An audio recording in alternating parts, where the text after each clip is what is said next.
Teams meetings, we've all become adept at this, haven't we? We'll sit and all what happens.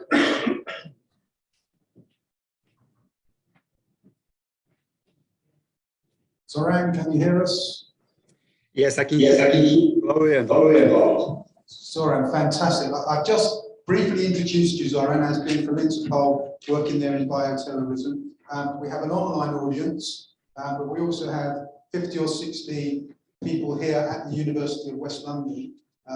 We've had some interesting speakers this morning on the topic of COVID and the impact of COVID within the UK and a Swedish perspective from my Brit. We're now fascinated to hear what you've got to say within your role of bioterrorism at Interpol. I've heard you speak, Zoran. Everybody else here is now itching to hear you speak for us. So without further ado, Zoran, the floor is yours. So thank you for joining us this morning. Thank you for inviting me, and I'll be sharing my screen so you can just confirm me that everything is settled. Can you see my screen? Yes, we can see your screen. We've got the large screen, that's it. We now have that screen, and we still have you in the top right-hand corner, Zoran, so just be aware of that. Okay, so can you see the presentation and only the slide? Yeah, we have your Interpol slide, Interpol Bioterrorism Prevention Unit. Okay, that's great.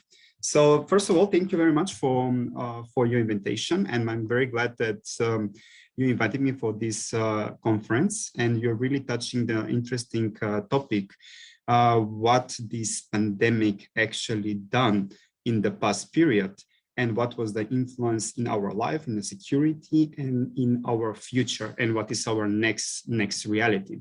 I will talk briefly about the Interpol Bioterrorism Prevention Unit. And just for your information, Interpol Criminal Police Organization is also known as Interpol, and it's the world's largest international police organization with 194 member countries as of 2018. We are headquartered at Interpol General Secretariat in Lyon, but also we have a research and development facility at the Interpol Global Complex for Innovation in Singapore and several other regional bureaus around the world. Interpol is a permanent contact with all member countries to the respective national center bureaus, and also its official point of contact with all national law enforcement agencies.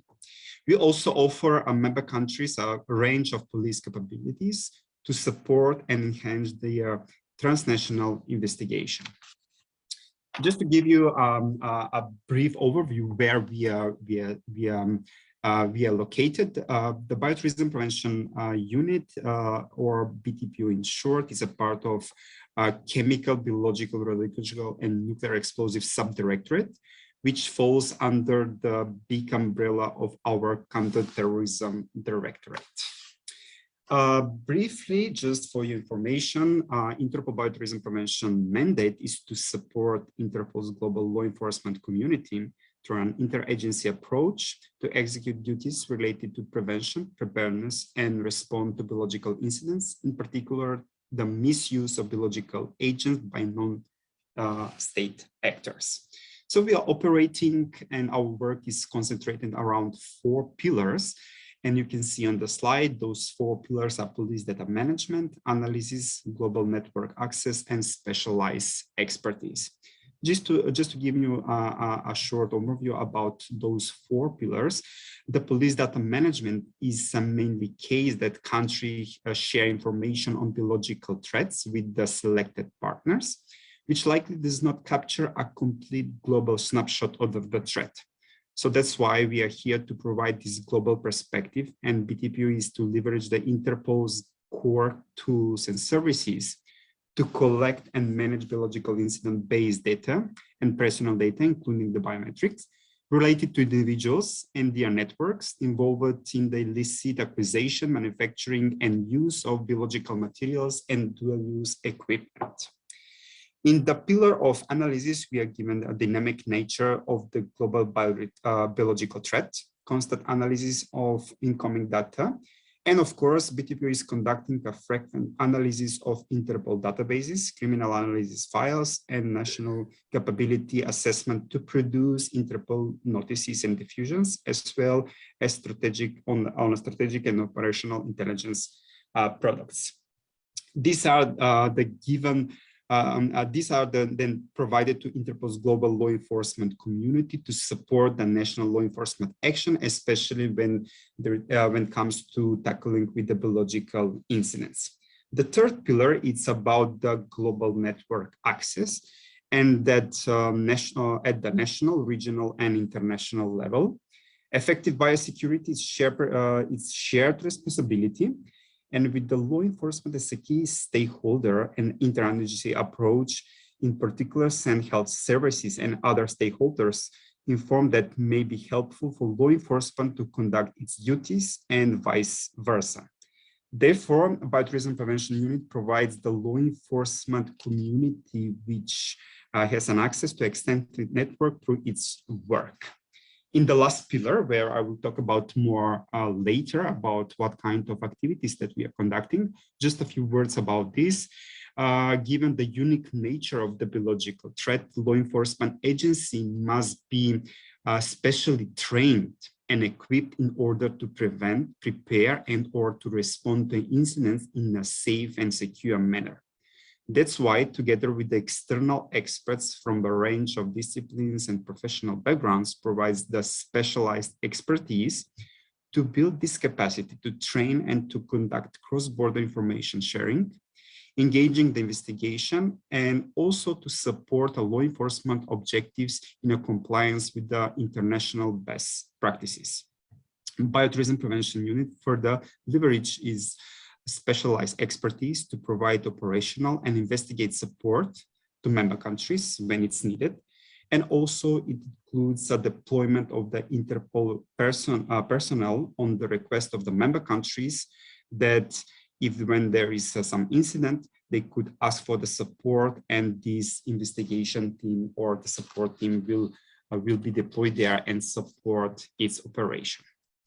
On the next slide, I would like to talk about the police data management, and one of our core services that we are providing to member countries are the notices and diffusions, but also we also share the intelligence notices.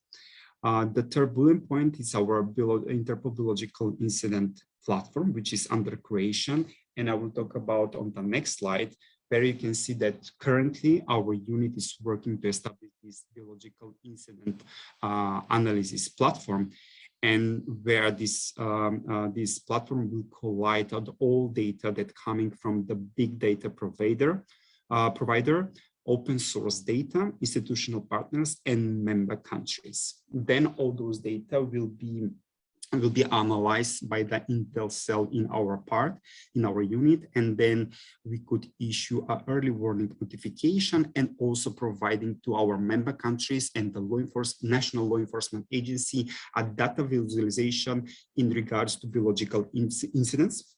Regardless, they could be natural, deliberate, or accidental. On the right side of the slide, you can see our watch list. It's a list of biological agents from category A, B, and C, and also includes the toxin as well. On the next slide, I would like to talk about what we have conducted in the past period, especially how to support member countries in terms of dealing with a pandemic. So we, in March 2020, we have published the guidelines for law enforcement. It's a guideline publicly available, and it's on English, French, Arabic, and Spanish. And we developed these guidelines to support law enforcement community dealing with all these challenges during the pandemic.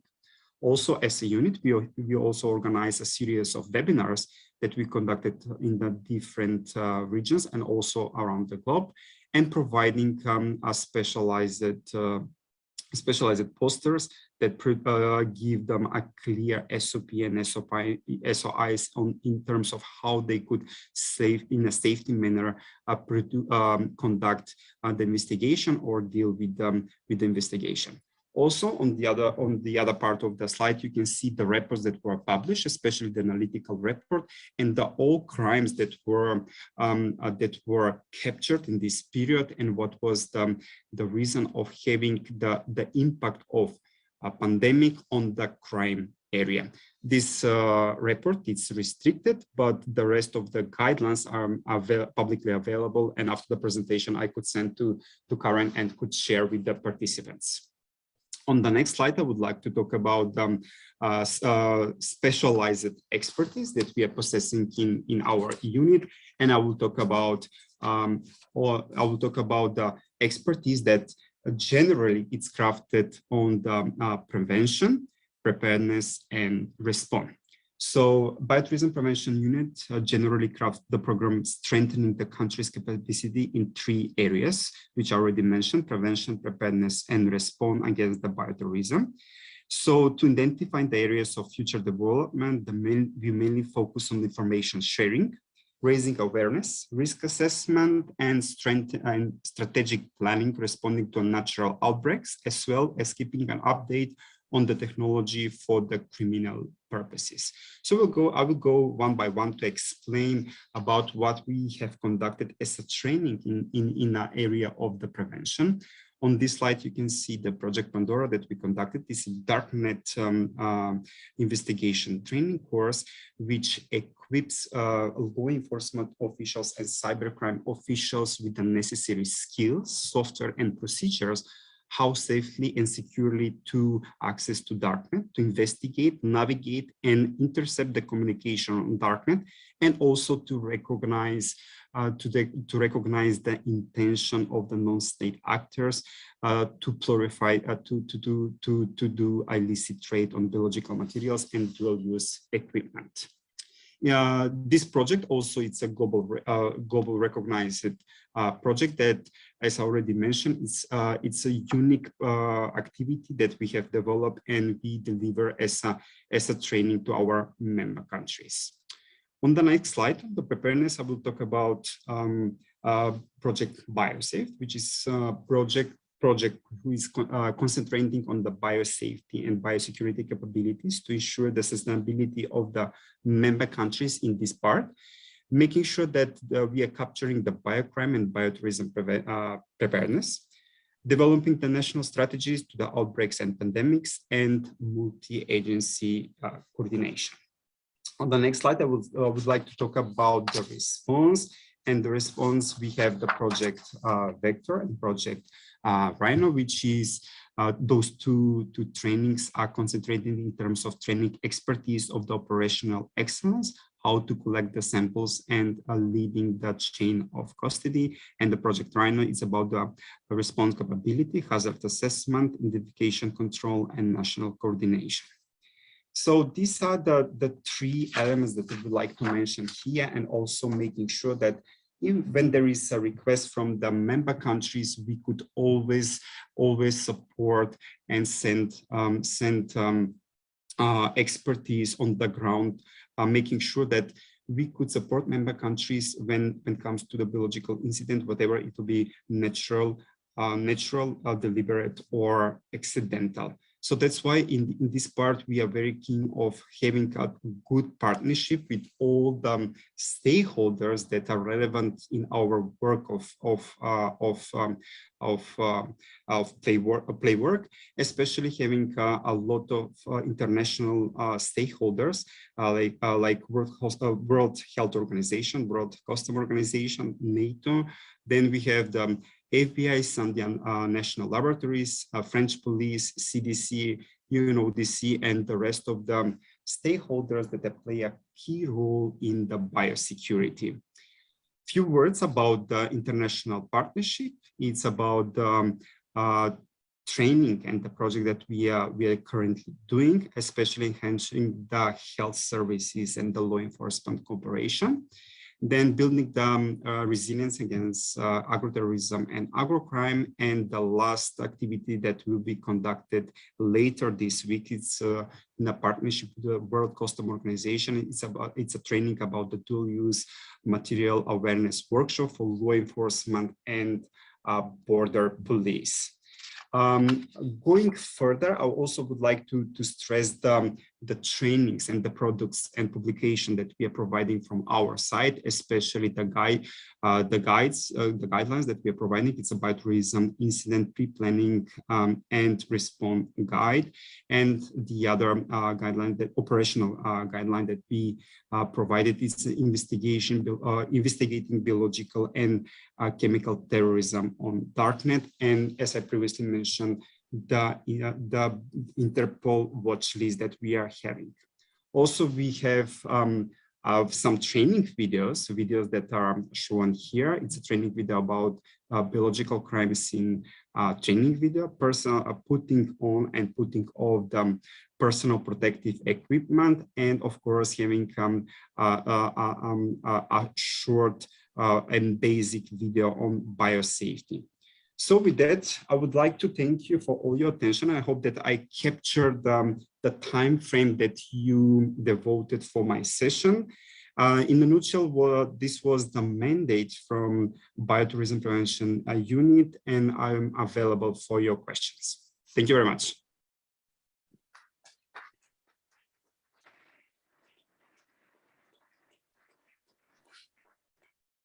Zoran, over to you. Zoran, thank you so much. Remarkably disciplined this morning. I know Zoran can speak for hours on that subject. I hope we have some questions in the room for Zoran. There's one over here, Zoran, just stay with me. Yeah, I'm here.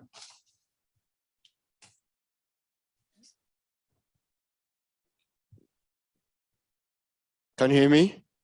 Yes, we can hear. Okay, I would like to know more about bioterrorism in general, if you can.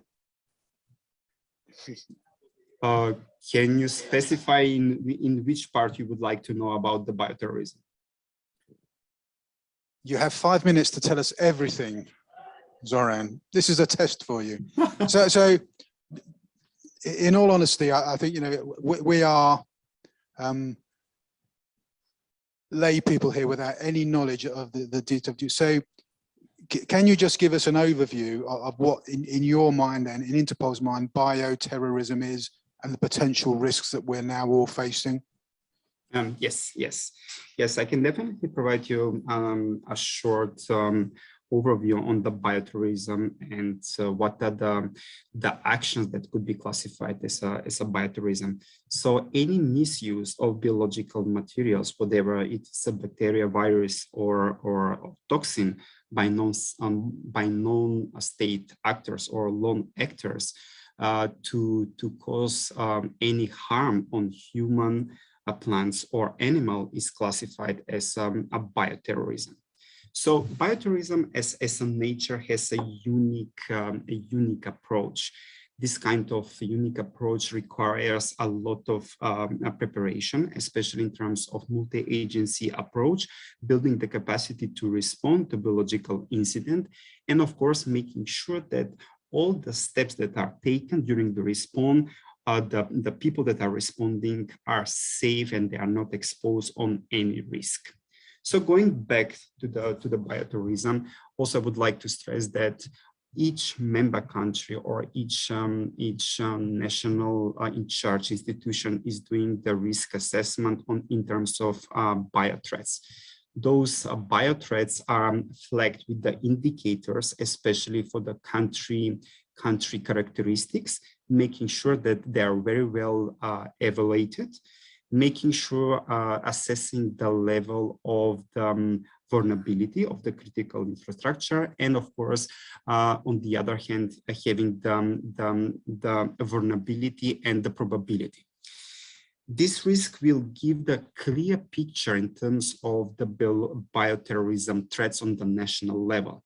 But what will be dependent on the other side in terms of the response and to be prepared is having not only an interagency approach, but also having this pandemic show us that it's important to have a whole government approach, making sure that all key stakeholders are around here prepared and synchronized and be coherent in the response, providing an effective approach to the scene in terms of biological incident, and of course making sure that there is no gray area in the response, that all the agency that has any responsibility in terms of bioterrorism response are present on the scene and well coordinated on the national level.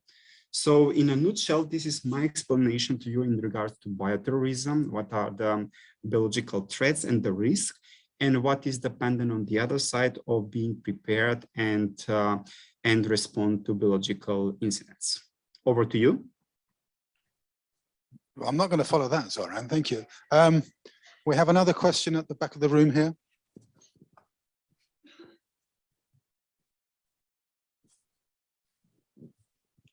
Hi there, thank you for your very insightful presentation. Noting classification of this and sensitivity, were there lessons that have been learned from the Interpol perspective following the Salisbury incident in the UK? So just to make a clarification, the incident happened in UK is it's in a camp area. I'm from bio unit, so I could talk only about the incidents and events that are in bio part.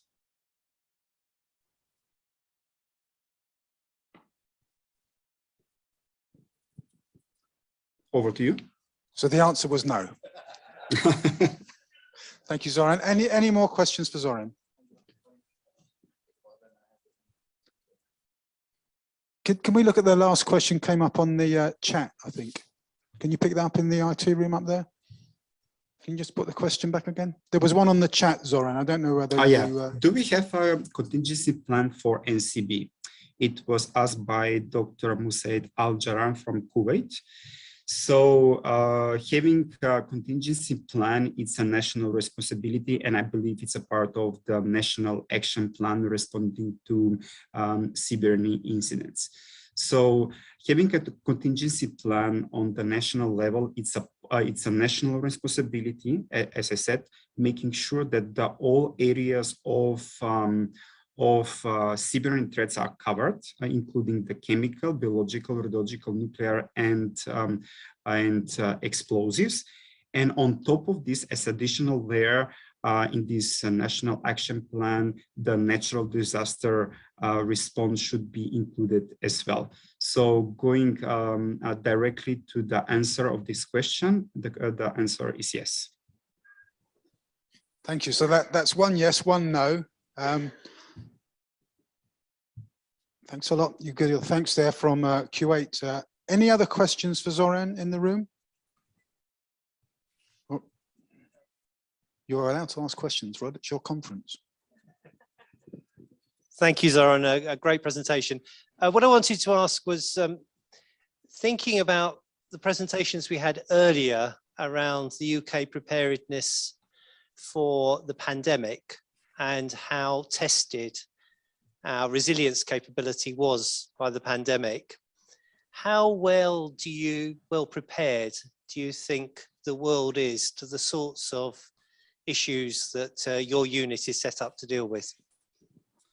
Yes, it's an excellent question, and it's something that we should look and we should derive as an experience from this pandemic. So in terms of where we are in the level of preparedness and what we should do in the future, the pandemics and the large-scale outbreaks can claim a lot of lives, disrupt the society, and devastate the economy. These are the direct impacts from the pandemic and the large-scale outbreaks. But working from our experience, working continuously to prepare for large-scale outbreaks and pandemics, especially to strengthening the prevention, surveillance, and the response capacity and the whole government approach, it's something that really results with the effective pandemic preparedness and response. And this is something as a takeaway that we have as a unit from this pandemic. Over to you. Zoran, thank you for that. Any final questions, ladies and gents, for Zoran? He will hopefully be with us in the second panel again this afternoon. Zoran, thank you so much for your time. I mean, notwithstanding the subject matter in which you work, bioterrorism, which certainly for me is probably one of the, the scariest, worst threats that could be potentially leashed on mankind, either by state actors or criminals.